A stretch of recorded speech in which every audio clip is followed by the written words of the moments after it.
The Adventure of the Speckled Band by Sir Arthur Conan Doyle. Part 1. On glancing over my notes of the 70-odd cases in which I have during the last 8 years studied the methods of my friend Sherlock Holmes, I find many tragic, some comic, a large number merely strange, but none commonplace. For working as he did rather for the love of his art than for the acquirement of wealth, he refused to associate himself with any investigation which did not tend towards the unusual and even the fantastic.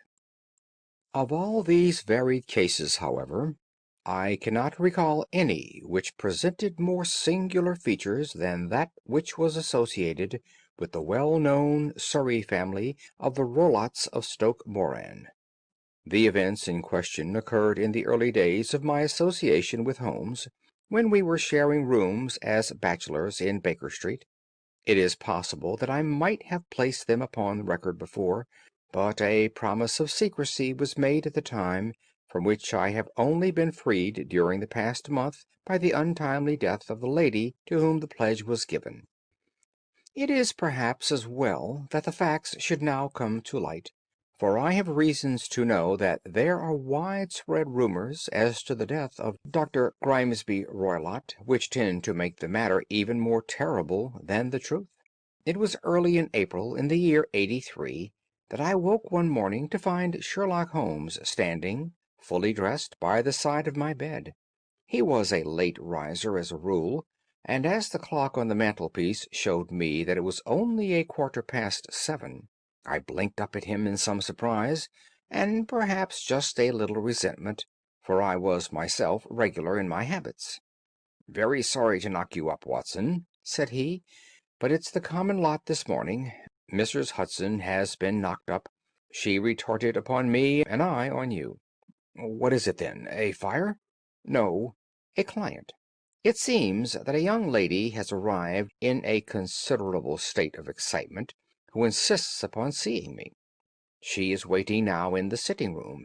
Now, when young ladies wander about the metropolis at this hour of the morning, and knock sleepy people up out of their beds, I presume that it is something very pressing which they have to communicate.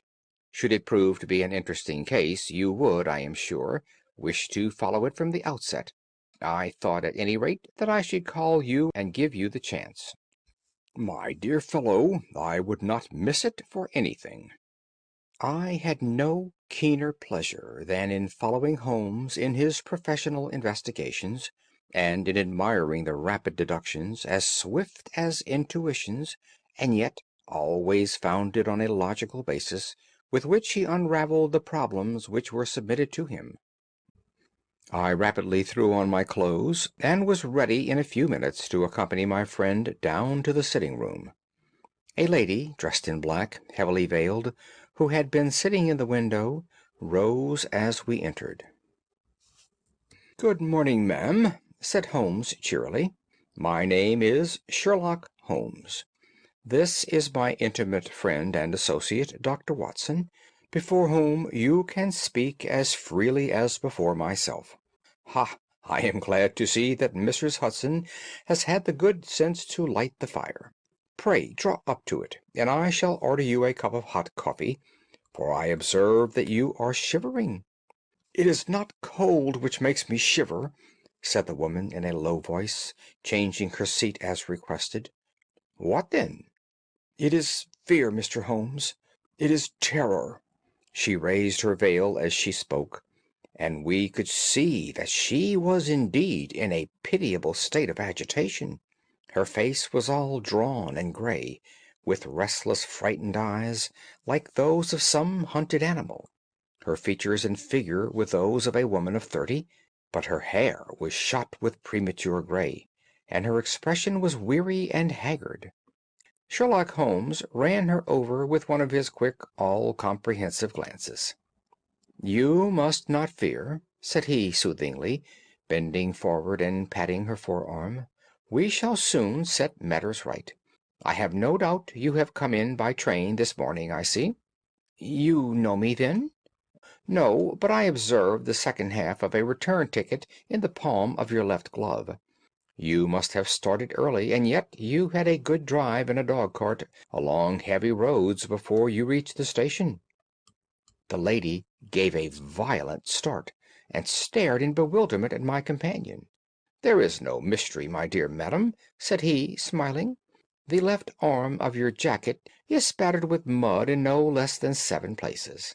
The marks are perfectly fresh. There is no vehicle save a dog-cart which throws up mud in that way, and then only when you sit on the left-hand side of the driver. Whatever your reasons may be, you are perfectly correct," said she.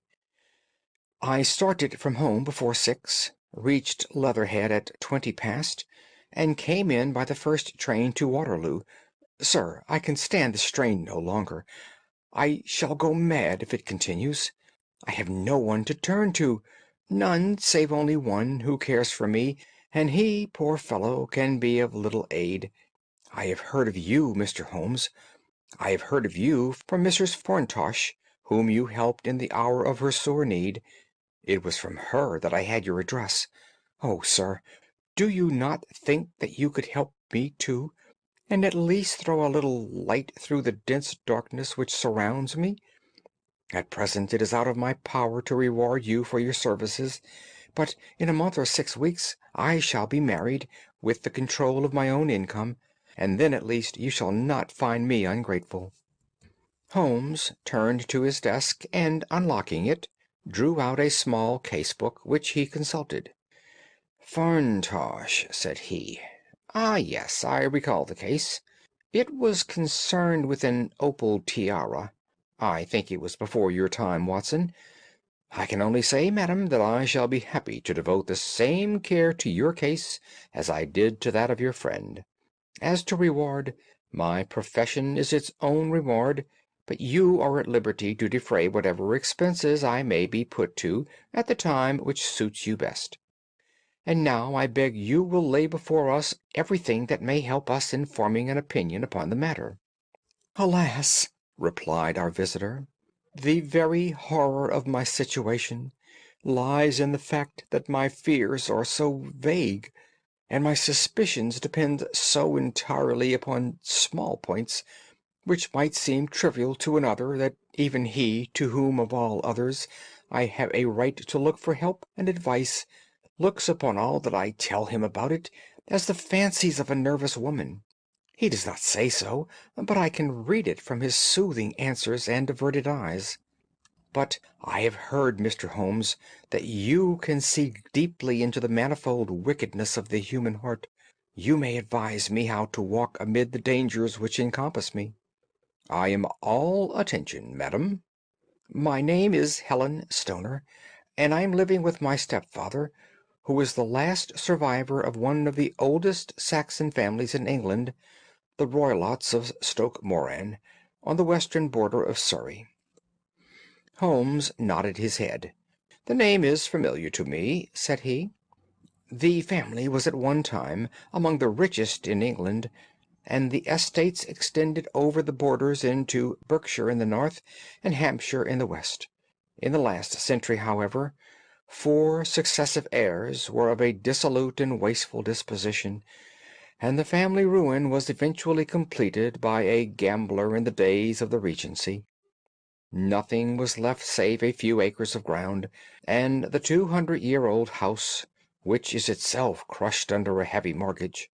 The last squire dragged out his existence there, living the horrible life of an aristocratic pauper, but his only son, my stepfather, seeing that he must adapt himself to the new conditions, obtained an advance from a relative, which enabled him to take a medical degree, and went out to Calcutta, where by his professional skill and his force of character he established a large practice.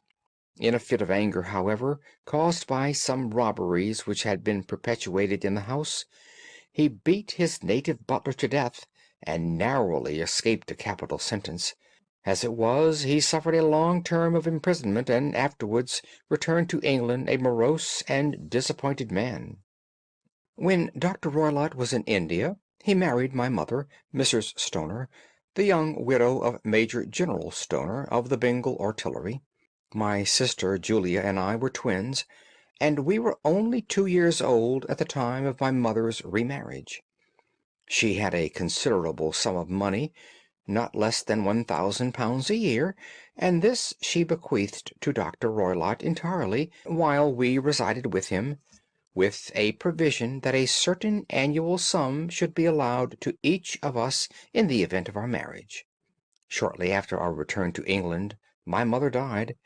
She was killed 8 years ago in a railway accident near Crewe. Dr. Roylott then abandoned his attempts to establish himself in practice in London, and took us to live with him in the old ancestral house at Stoke Moran. The money which my mother had left was enough for all our wants, and there seemed to be no obstacle to our happiness. But a terrible change came over our stepfather about this time. Instead of making friends and exchanging visits with our neighbors, who had at first been overjoyed to see a Roylott of Stoke Moran back in the old family seat, he shut himself up in his house, and seldom came out save to indulge in ferocious quarrels with whoever might cross his path. Violence of temper approaching to mania had been hereditary in the men of the family, and in my stepfather's case it had, I believe, been intensified by his long residence in the tropics. A series of disgraceful brawls took place, two of which ended in the police court, until at last he became the terror of the village, and the folks would fly at his approach, for he is a man of immense strength and absolutely uncontrollable in his anger. Last week he hurled the local blacksmith over a parapet into a stream, and it was only by paying over all the money which I could gather together that I was able to avert another public exposure. He had no friends at all, save the wandering gipsies, and he would give these vagabonds leave to encamp upon the few acres of bramble-covered land which represent the family estate, and would accept in return the hospitality of their tents, wandering away with them sometimes for weeks on end. He has a passion also for Indian animals, which are sent over to him by a correspondent, and he has at this moment a cheetah and a baboon which wander freely over his grounds, and are feared by the villagers almost as much as their master. You can imagine from what I say that my poor sister Julia and I had no great pleasure in our lives. No servant would stay with us, and for a long time we did all the work of the house. She was but 30 at the time of her death, and yet her hair had already begun to whiten, even as mine has. Your sister is dead, then? She died just 2 years ago, and it is of her death that I wish to speak to you. You can understand that, living the life which I have described, we were little likely to see any one of our own age and position. We had, however, an aunt, my mother's maiden sister, Miss Honoria Westphail, who lives near Harrow, and we were occasionally allowed to pay short visits at this lady's house. Julia went there at Christmas 2 years ago, and met there a half-pay major of marines, to whom she became engaged.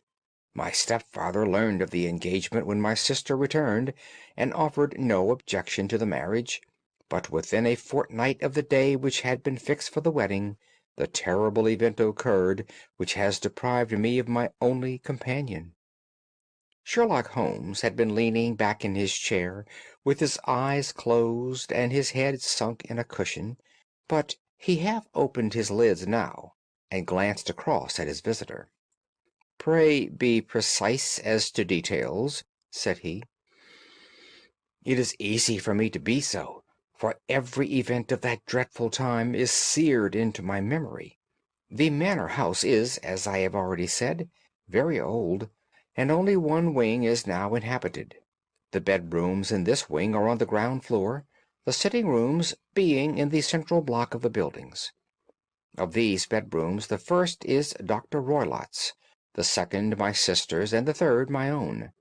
There is no communication between them, but they all open out into the same corridor. Do I make myself plain?" Perfectly so. The windows of the three rooms open out upon the lawn. That fatal night, Dr. Roylott had gone to his room early, though we knew that he had not retired to rest, for my sister was troubled by the smell of the strong Indian cigars which it was his custom to smoke. She left her room, therefore she came into mine, where she sat for some time, chatting about her approaching wedding. At 11 o'clock she rose to leave me, but she paused at the door and looked back. "Tell me, Helen," said she, "have you ever heard anyone whistle in the dead of the night?" "Never," said I. "I suppose that you could not possibly whistle yourself in your sleep?" "Certainly not. But why?" "Because during the last few nights I have always, about 3 in the morning, heard a low, clear whistle. I am a light sleeper, and it has awakened me. I cannot tell where it came from, perhaps from the next room, perhaps from the lawn. I thought that I would just ask you whether you had heard it." "No, I have not. It must be those wretched gypsies in the plantation." "Very likely. And yet if it were on the lawn, I wonder that you did not hear it also." "Ah, but I sleep more heavily than you." "Well, it is of no great consequence, at any rate." She smiled back at me, closed my door, and a few moments later I heard her key turn in the lock. "Indeed," said Holmes. "Was it your custom always to lock yourselves in at night?" "Always." "And why?" "I think that I mentioned to you that the doctor kept a cheetah and a baboon. We had no feeling of security unless our doors were locked." "Quite so. Pray proceed with your statement." "I could not sleep that night. A vague feeling of impending misfortune impressed me. My sister and I, you will recollect, were twins, and you know how subtle are the links which bind two souls which are so closely allied. It was a wild night. The wind was howling outside, and the rain was beating and splashing against the windows. Suddenly, amid all the hubbub of the gale, there burst forth the wild scream of a terrified woman. I knew that it was my sister's voice. I sprang from my bed, wrapped a shawl round me, and rushed into the corridor. As I opened my door, I seemed to hear a low whistle, such as my sister described, and a few moments later a clanging sound, as if a mass of metal had fallen. As I ran down the passage, my sister's door was unlocked and revolved slowly upon its hinges. I stared at it horror-stricken, not knowing what was about to issue from it. By the light of the corridor lamp I saw my sister appear at the opening, her face blanched with terror, her hands groping for help, her whole figure swaying to and fro like that of a drunkard. I ran to her and threw my arms around her, but at that moment her knees seemed to give way, and she fell to the ground. She writhed as one who is in terrible pain, and her limbs were dreadfully convulsed.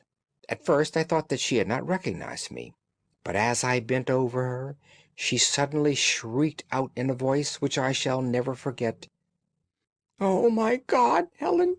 It was the band! The speckled band!" There was something else which she would fain have said, and she stabbed with her finger into the air in the direction of the doctor's room, but a fresh convulsion seized her and choked her words. I rushed out, calling loudly for my stepfather, and I met him hastening from his room in his dressing gown. When he reached my sister's side she was unconscious, and though he poured brandy down her throat and sent for medical aid from the village, all efforts were in vain, for she slowly sank and died without having recovered her consciousness. Such was the dreadful end of my beloved sister. "One moment," said Holmes. "Are you sure about the whistle and the metallic sound? Could you swear to it?" "That was what the county coroner asked me at the inquiry. It is my strong impression that I heard it, and yet, among the crash of the gale and the creaking of the old house, I may possibly have been deceived." Was your sister dressed? No, she was in her nightdress. In her right hand was found the charred stump of a match, and in her left a matchbox. Showing that she had struck a light and looked about her when the alarm took place. That is important. And what conclusions did the coroner come to? He investigated the case with great care, for Dr. Roylott's conduct has long been notorious in the county, but he was unable to find any satisfactory cause of death. My evidence showed that the door had been fastened upon the inner side, and the windows were blocked by old-fashioned shutters with broad iron bars, which were secured every night. The walls were carefully sounded, and were shown to be quite solid all round, and the flooring was also thoroughly examined, with the same result. The chimney is wide, but is barred up by four large staples. It is certain, therefore, that my sister was quite alone when she met her end. Besides, there were no marks of any violence upon her. How about poison? The doctors examined her for it, but without success. What do you think that this unfortunate lady died of, then? It is my belief that she died of pure fear and nervous shock, though what it was that frightened her I cannot imagine. Were there gipsies in the plantation at the time? Yes, there are nearly always some there. Ah, and what did you gather from this allusion to a speckled band? Sometimes I have thought that it was merely the wild talk of delirium, sometimes that it may have referred to some band of people, perhaps to these very gipsies in the plantation. I do not know whether these spotted handkerchiefs which so many of them wear over their heads might have suggested the strange adjective which she used. Holmes shook his head like a man who is far from being satisfied. "These are very deep waters," said he. "Pray go on with your narrative." 2 years have passed since then, and my life has been until lately lonelier than ever. A month ago, however, a dear friend, whom I have known for many years, has done me the honor to ask my hand in marriage. His name is Armitage, Percy Armitage, the second son of Mr. Armitage of Crane Water, near Reading. My stepfather has offered no opposition to the match, and we are to be married in the course of the spring. 2 days ago some repairs were started in the west wing of the building, and my bedroom wall has been pierced, so that I have to move into the chamber in which my sister died, and to sleep in the very bed in which she slept. Imagine, then, my thrill of terror when last night, as I lay awake thinking over her terrible fate, I suddenly heard in the silence of the night the low whistle which had been the herald of her death. I sprang up and lit the lamp, but nothing was to be seen in the room.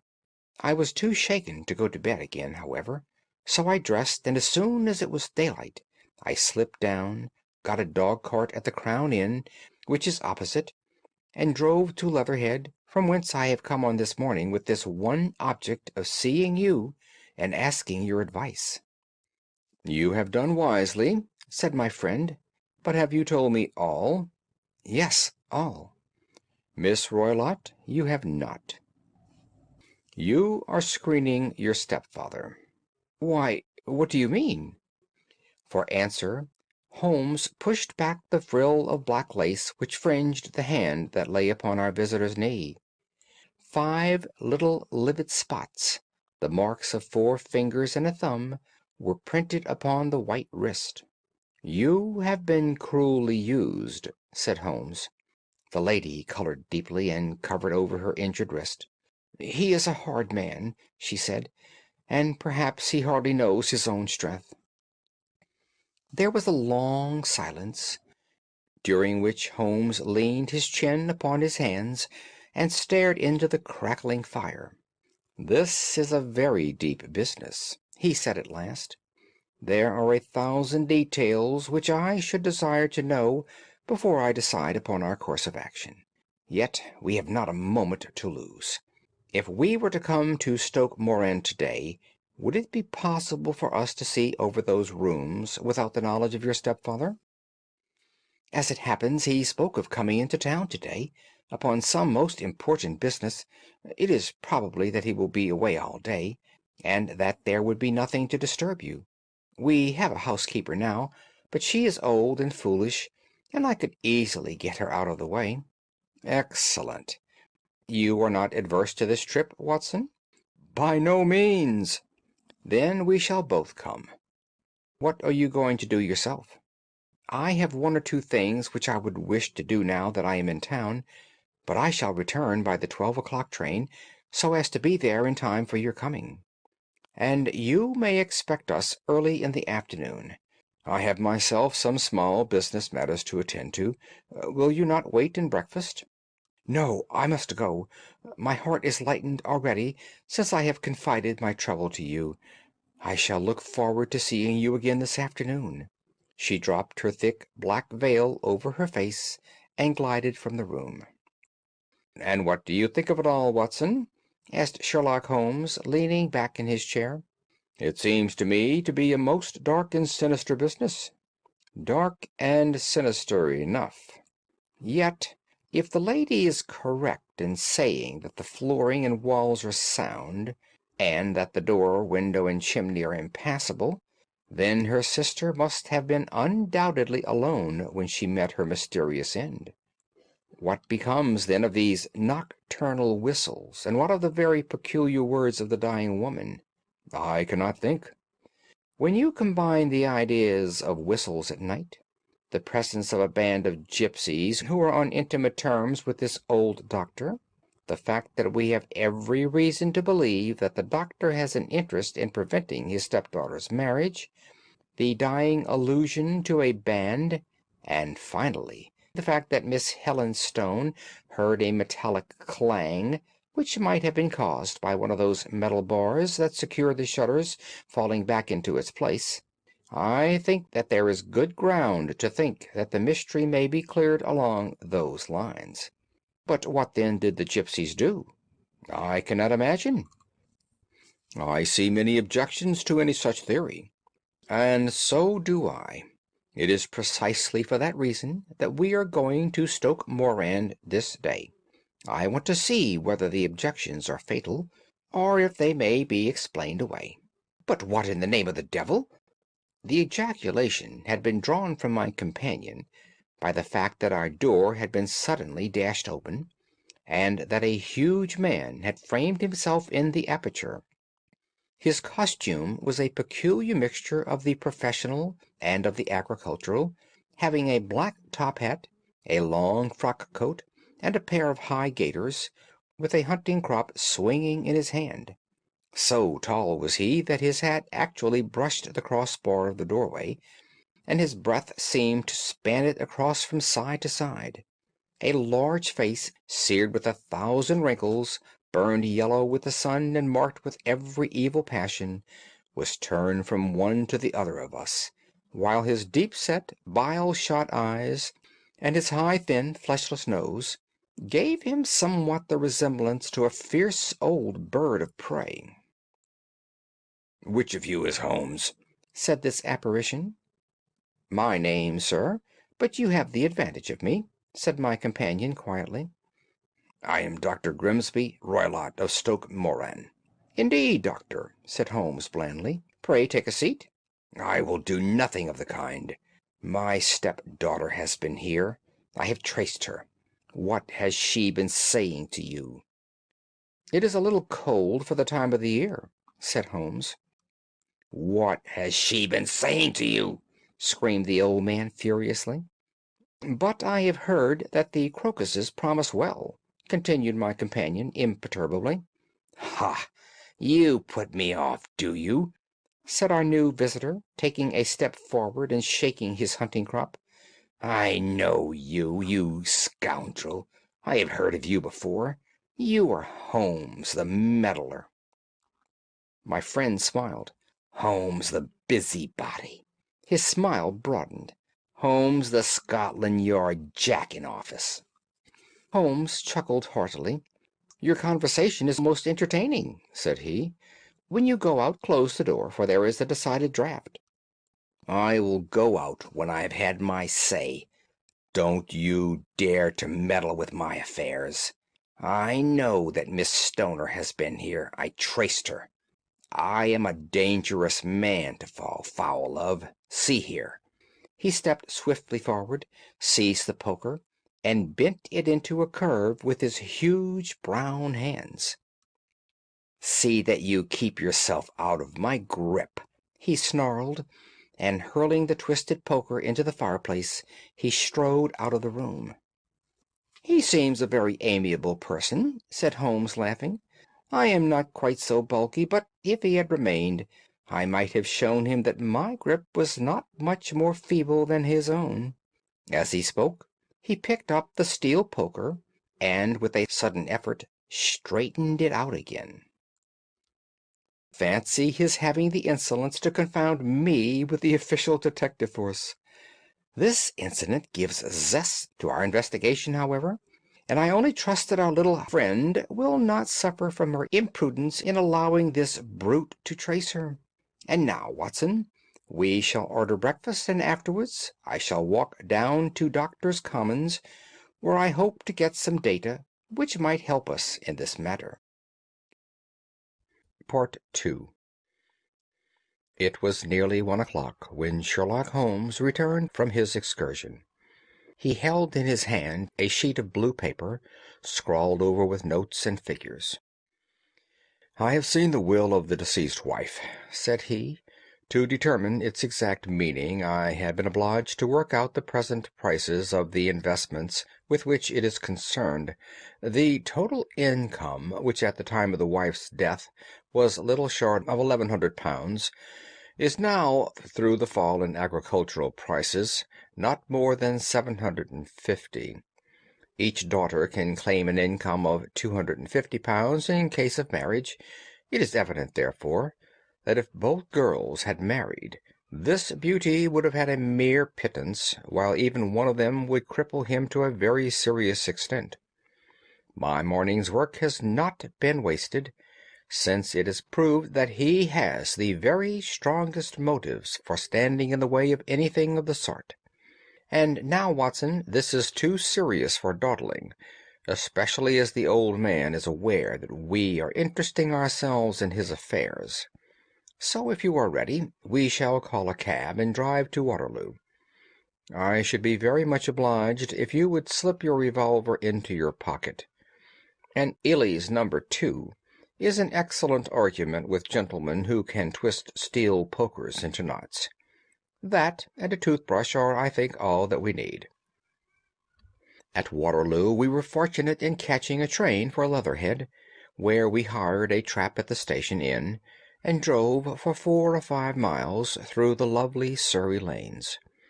It was a perfect day, with a bright sun and a few fleecy clouds in the heavens. The trees and wayside hedges were just throwing out their first green shoots, and the air was full of the pleasant smell of the moist earth. To me, at least, there was a strange contrast between the sweet promise of the spring and this sinister quest upon which we were engaged. My companion sat in the front of the trap, his arms folded, his hat pulled down over his eyes, and his chin sunk upon his breast, buried in the deepest thought. Suddenly, however, he started, tapped me on the shoulder, and pointed over the meadows. "Look there," said he. A heavily timbered park stretched up in a gentle slope, thickening into a grove at the highest point. From amid the branches there jutted out the gray gables and high roof-tree of a very old mansion. "Stoke Moran?" said he. "Yes, sir, that be the house of Dr. Grimsby Roylott," remarked the driver. "There is some building going on there," said Holmes. "That is where we are going." "There's the village," said the driver, pointing to a cluster of roofs some distance to the left. "But if you want to get to the house, you'll find it shorter to get over this stile, and so by the footpath over the fields. There it is, where the lady is walking." "And the lady, I fancy, is Miss Stoner," observed Holmes, shading his eyes. "Yes, I think we had better do as you suggest." We got off, paid our fare, and the trap rattled back on its way to Leatherhead. "I thought it as well," said Holmes as we climbed the stile, "that this fellow should think we had come here as architects or on some definite business. It may stop his gossip. Good afternoon, Miss Stoner. You see that we have been as good as our word." Our client of the morning had hurried forward to meet us with a face which spoke her joy. "I have been waiting so eagerly for you," she cried, shaking hands with us warmly. "All has turned out splendidly. Dr. Roylott has gone to town, and it is unlikely that he will be back before evening." "We have had the pleasure of making the doctor's acquaintance," said Holmes, and in a few words he sketched out what had occurred. Miss Stoner turned white to the lips as she listened. "Good heavens!" she cried. "He has followed me, then?" "So it appears." "He is so cunning that I never know when I am safe from him. What will he say when he returns?" "He must guard himself, for he may find that there is someone more cunning than himself upon his track. You must lock yourself up from him tonight. If he is violent, we shall take you away to your aunt's at Harrow. Now we must make the best use of our time, so kindly take us at once to the rooms which we are to examine." The building was of gray, lichen-blotched stone, with a high central portion and two curving wings, like the claws of a crab, thrown out on each side. In one of these wings the windows were broken and blocked with wooden boards, while the roof was partly caved in, a picture of ruin. The central portion was in little better repair, but the right-hand block was comparatively modern, and the blinds in the windows, with the blue smoke curling up from the chimneys, showed that this was where the family resided. Some scaffolding had been erected against the end wall, and the stonework had been broken into, but there were no signs of any workmen at the moment of our visit. Holmes walked slowly up and down the ill-trimmed lawn, and examined with deep attention the outsides of the windows. "This, I take it, belongs to the room in which you used to sleep, the center one to your sister's, and the one next to the main building to Dr. Roylott's chamber?" "Exactly so, but I am now sleeping in the middle one." "Pending the alterations, as I understand. By the way, there does not seem to be any very pressing need for repairs at that end wall." "There were none. I believed that it was an excuse to move me from my room." "Ah, that is suggestive. Now, on the other side of this narrow wing runs the corridor from which these three rooms open. There are windows in it, of course?"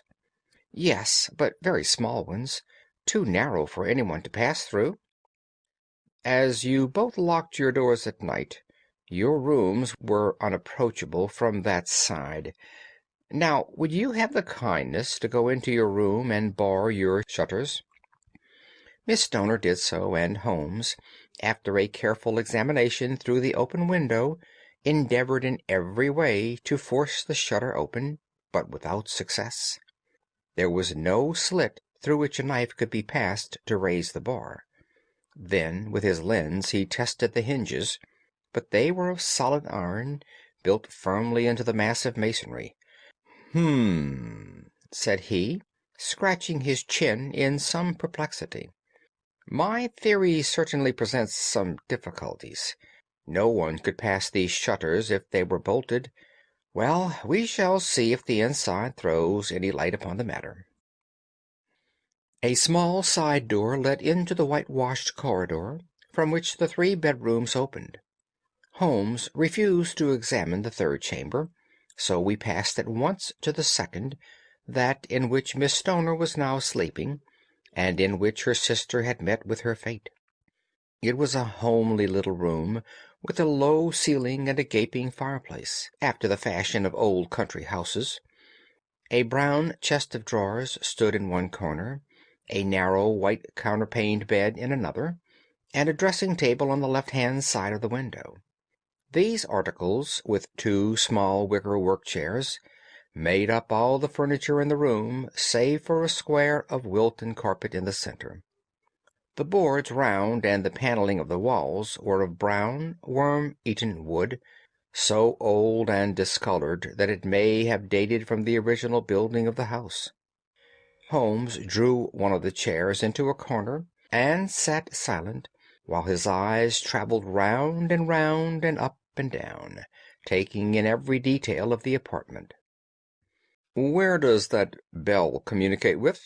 he asked at last, pointing to a thick bell rope which hung down beside the bed, the tassel actually lying upon the pillow.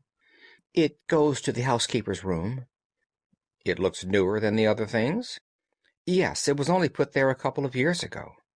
"Your sister asked for it, I suppose?" "No, I never heard of her using it. We used always to get what we wanted for ourselves." "Indeed, it seems unnecessary to put so nice a bell-pull there. You will excuse me for a few minutes while I satisfy myself as to this floor." He threw himself down upon his face with his lens in his hand, and crawled swiftly backward and forward, examining minutely the cracks between the boards. Then he did the same with the woodwork with which the chamber was paneled. Finally he walked over to the bed and spent some time in staring at it and in running his eye up and down the wall. Finally he took the bell rope in his hand and gave it a brisk tug. "Why, it's a dummy," said he. "Won't it ring?" "No, it is not even attached to a wire. This is very interesting. You can see now that it is fastened to a hook just above where the little opening of the ventilator is." "How very absurd! I never noticed that before." "Very strange," muttered Holmes, pulling at the rope.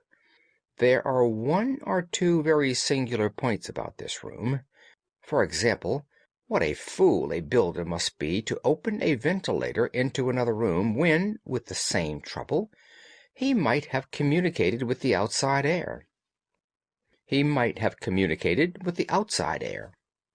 "That is also quite modern," said the lady. "Done about the same time as the bell rope?" remarked Holmes. "Yes, there were several little changes carried out about that time." "They seem to have been of a most interesting character. Dummy bell ropes and ventilators which do not ventilate. With your permission, Miss Stoner, we shall now carry our researches into the inner apartment." Dr. Grimsby Roylott's chamber was larger than that of his stepdaughter, but was as plainly furnished. A camp bed, a small wooden shelf full of books, mostly of a technical character, an armchair beside the bed, a plain wooden chair against the wall, a round table, and a large iron safe were the principal things which met the eye. Holmes walked slowly round and examined each and all of them with the keenest interest. "What's in here?" he asked, tapping the safe. "My stepfather's business papers." "Oh, you have seen inside, then?" "Only once, some years ago. I remember that it was full of papers." "There isn't a cat in it, for example?" "No. What a strange idea!" "Well, look at that." He took up a small saucer of milk which stood on the top of it. "No, we don't keep a cat, but there is a cheetah and a baboon." "Ah, yes, of course. Well, a cheetah is just a big cat, and yet a saucer of milk does not go very far in satisfying its wants, I dare say. There is one point which I should wish to determine." He squatted down in front of the wooden chair and examined the seat of it with the greatest attention. "Thank you, that is quite settled," said he, rising and putting his lens in his pocket. "Hello, here is something interesting." The object which had caught his eye was a small dog leash hung on the corner of the bed. The lash, however, was curled upon itself and tied so as to make a loop of whipcord. "What do you make of that, Watson?" "It's a common enough lash, but I don't know why it should be tied." "That is not quite so common, is it? Ah me! It's a wicked world, and when a clever man turns his brains to crime, it is the worst of all. I think that I have seen enough now, Miss Stoner, and with your permission we shall walk out upon the lawn." I had never seen my friend's face so grim, or his brow so dark, as it was when we turned from the scene of this investigation. We had walked several times up and down the lawn, neither Miss Stoner nor myself liking to break in upon his thoughts before he roused himself from his reverie. "It is very essential, Miss Stoner," said he, "that you should absolutely follow my advice in every respect." "I shall most certainly do so." "The matter is too serious for any hesitation. Your life may depend upon your compliance. I assure you that I am in your hands. In the first place, both my friend and I must spend the night in your room." Both Miss Stoner and I gazed at him in astonishment. "Yes, it must be so. Let me explain. I believe that is the village inn over there?" "Yes, that is the Crown." "Very good. Your windows would be visible from there?" "Certainly." "You must confine yourself to your room on pretense of a headache when your stepfather comes back. Then, when you hear him retire for the night, you must open the shutters of your window, undo the hasp, put your lamp there as a signal to us, and then withdraw quietly with everything with which you are likely to want into the room which you used to occupy. I have no doubt that, in spite of the repairs, you could manage there for one night." "Oh, yes, easily." "The rest you will leave in our hands." "But what will you do?" "We shall spend the night in your room, and we shall investigate the cause of this noise which has disturbed you." "I believe, Mr. Holmes, that you have already made up your mind," said Miss Stoner, laying her hand upon my companion's sleeve. "Perhaps I have." "Then, for pity's sake, tell me what was the cause of my sister's death." "I should prefer to have clearer proofs before I speak." "You can at least tell me whether my own thought is correct, and if she died from some sudden fright." "No, I do not think so. I think that there was probably some more tangible cause. And now, Miss Stoner, we must leave you, for if Dr. Roylott returned and saw us our journey would be in vain. Good-bye, and be brave, for if you will do what I have told you, you may rest assured that we shall soon drive away the dangers that threaten you." Sherlock Holmes and I had no difficulty in engaging a bedroom and sitting-room at the Crown Inn. They were on the upper floor, and from our window we could command a view of the avenue gate and of the inhabited wing of Stoke Moran Manor House. At dusk we saw Dr. Grimesby Roylott drive past, his huge form looming up beside the little figure of the lad who drove him. The boy had some slight difficulty in undoing the heavy iron gates, and we heard the hoarse roar of the doctor's voice, and saw the fury with which he shook his clenched fists at him. The trap drove on, and a few minutes later we saw a sudden light spring up among the trees as the lamp was lit in one of the sitting-rooms. "Do you know, Watson," said Holmes as we sat together in the gathering darkness, "I have really some scruples as to taking you tonight. There is a distinct element of danger." "Can I be of assistance?" "Your presence might be invaluable." "Then I shall certainly come." "It is very kind of you." "You speak of danger. You have evidently seen more in these rooms than was visible to me." "No, but I fancy that I may have deduced a little more. I imagine that you saw all that I did." "I saw nothing remarkable, save the bell rope, and what purpose that could answer I confess is more than I can imagine." "You saw the ventilator, too?" "Yes, but I do not think that is such a very unusual thing to have a small opening between two rooms. It was so small that a rat could hardly pass through. I knew that we should find a ventilator before ever we came to Stoke Moran." "My dear Holmes!" "Oh, yes, I did. You remember in her statement she said that her sister could smell Dr. Roylott's cigar. Now, of course, that suggested at once that there must be a communication between the two rooms.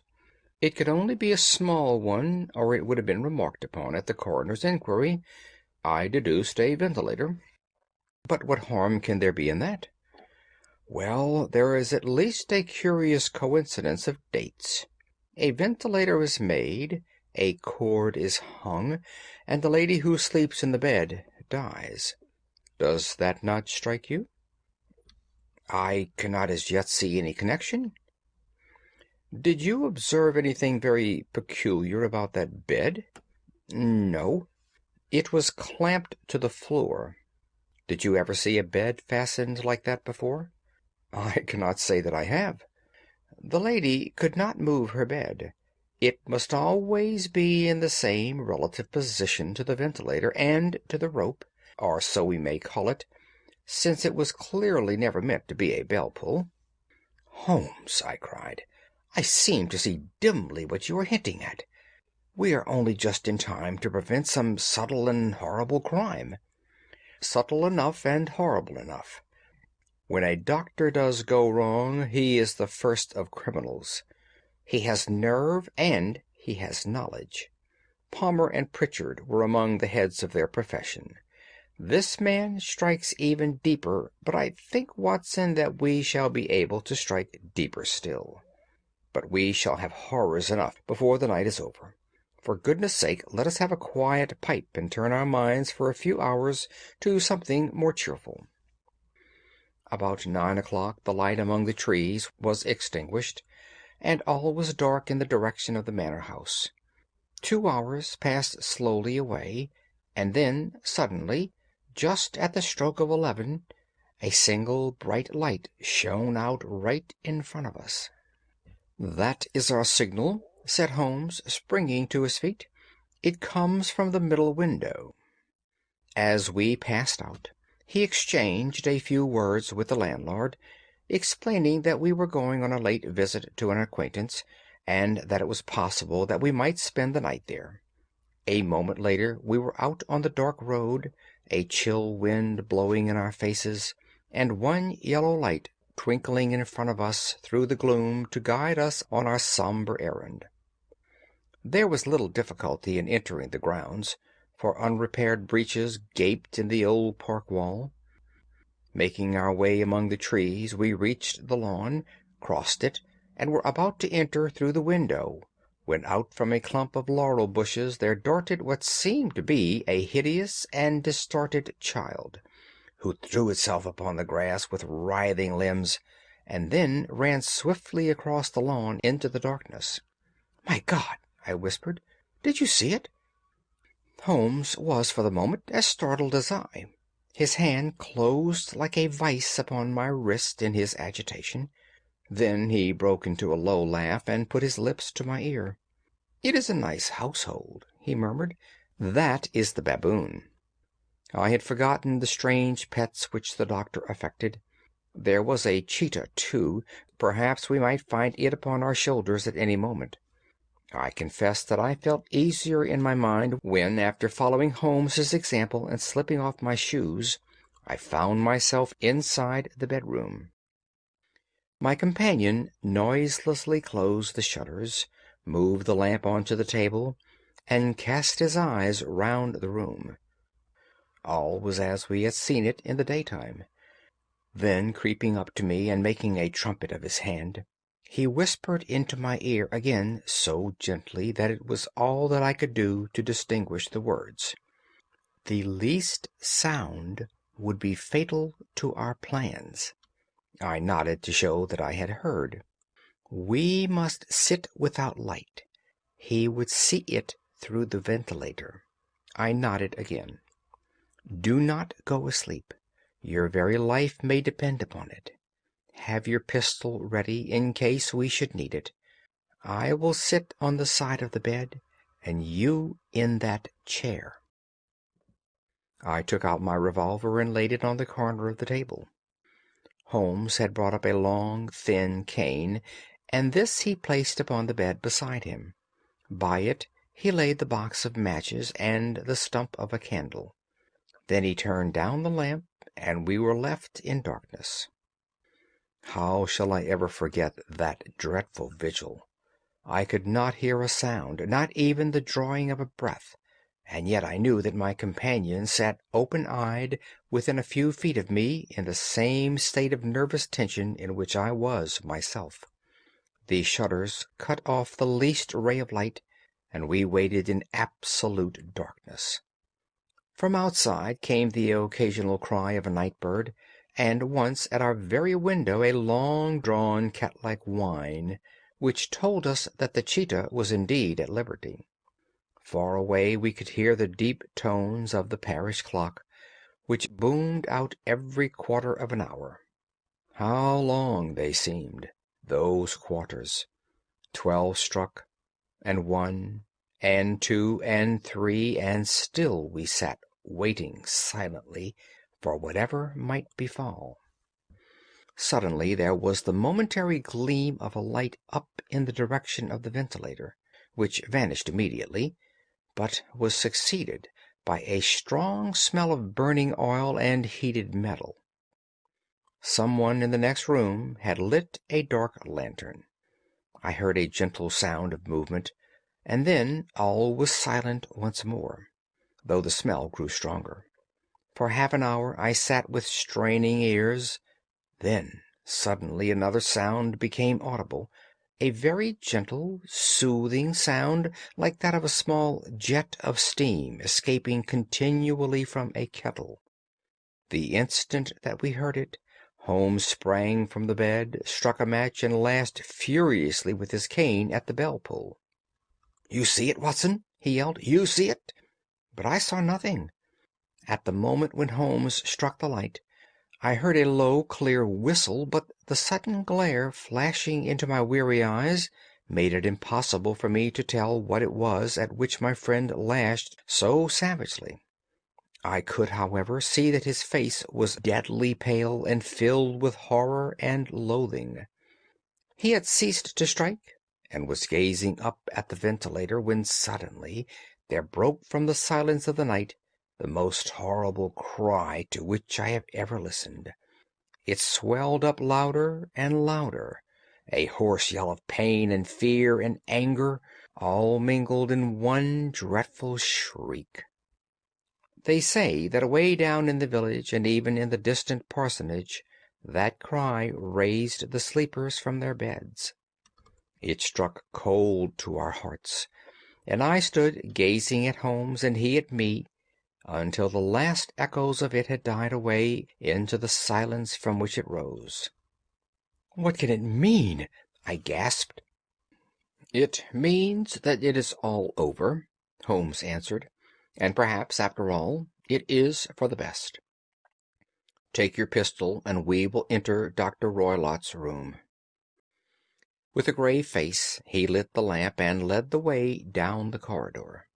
Twice he struck at the chamber door without any reply from within. Then he turned the handle and entered, I at his heels, with the cocked pistol in my hand. It was a singular sight which met our eyes.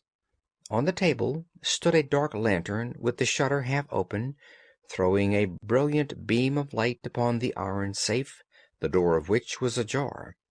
Beside this table, on the wooden chair, sat Dr. Grimsley Roylott, clad in a long grey dressing-gown, his bare ankles protruding beneath, and his feet thrust into red, heelless Turkish slippers.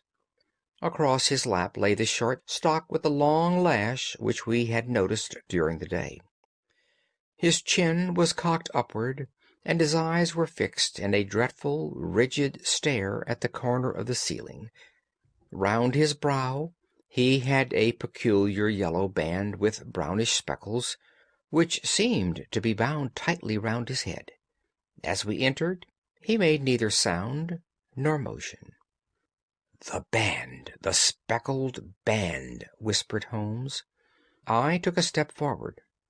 In an instant his strange headgear began to move, and there reared itself from among his hair the squat, diamond-shaped head and puffed neck of a loathsome serpent. "It is a swamp adder," cried Holmes, "the deadliest snake in India. He has died within 10 seconds of being bitten. Violence does, in truth, recoil upon the violent, and the schemer falls into the pit which he digs for another. Let us thrust this creature back into its den, and we can then remove Miss Stoner to some place of shelter, and let the county police know what has happened." As he spoke, he drew the dog-whip swiftly from the dead man's lap, and, throwing the noose round the reptile's neck, he drew it from its horrid perch, and, carrying it at arm's length, threw it into the iron safe which he closed upon it. Such are the true facts of the death of Dr. Grimsby Roylott of Stoke Moran. It is not necessary that I should prolong a narrative which has already run to too great a length by telling you how we broke the sad news to the terrified girl, how we conveyed her by the morning train to the care of her good aunt at Harrow, of how the slow process of official inquiry came to the conclusion that the doctor met his fate while indiscreetly playing with a dangerous pet. The little which I had yet to learn of the case was told me by Sherlock Holmes as we travelled back next day. "I had," said he, "come to an entirely erroneous conclusion, which shows, my dear Watson, how dangerous it always is to reason from insufficient data. The presence of the gipsies, and the use of the word band, which was used by the poor girl, no doubt, to explain the appearance which she had caught a hurried glimpse of by the light of her match, were sufficient to put me upon an entirely wrong scent. I can only claim the merit that I instantly reconsidered my position when, however, it became clear to me that whatever danger threatened an occupant of the room could not come either from the window or the door. My attention was speedily drawn, as I have already remarked to you, to this ventilator, and to the bell rope which hung down to the bed. The discovery that this was a dummy, and that the bed was clamped to the floor, instantly gave rise to the suspicion that the rope was there as a bridge for something passing through the hole and coming to the bed. The idea of a snake instantly occurred to me, and when I coupled it with my knowledge that the doctor was furnished with a supply of creatures from India, I felt that I was probably on the right track. The idea of using a form of poison which could not possibly be discovered by any chemical test was just such a case as would occur to a clever and ruthless man who had had an Eastern training. The rapidity with which such a poison could take effect would also, from his point of view, be an advantage.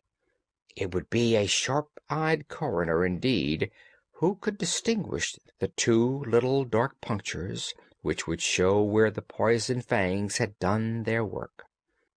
Then I thought of the whistle. Of course, he must recall the snake before the morning light revealed it to the victim. He had trained it, probably, by the use of the milk which we saw, to return to him when summoned. He would put it through this ventilator at the hour that he thought best, with the certainty that it would crawl down the rope and land on the bed. It might or might not bite the occupant. Perhaps she might escape every night for a week. But sooner or later she must fall a victim. I had come to these conclusions before ever I had entered his room. An inspection of his chair showed me that he had been in the habit of standing on it, which of course would be necessary in order that he should reach the ventilator. The sight of the safe, the saucer of milk, and the loop of whipcord were enough to finally dispel any doubts which may have remained. The metallic clang heard by Miss Stoner was obviously caused by her stepfather hastily closing the door of his safe upon its terrible occupant. Having thus made up my mind, you know the steps which I took in order to put the matter to the proof. I heard the creature hiss, as I have no doubt that you did also, and I instantly lit the light and attacked it, with the result of driving it through the ventilator, and also with the result of causing it to turn upon its master at the other side.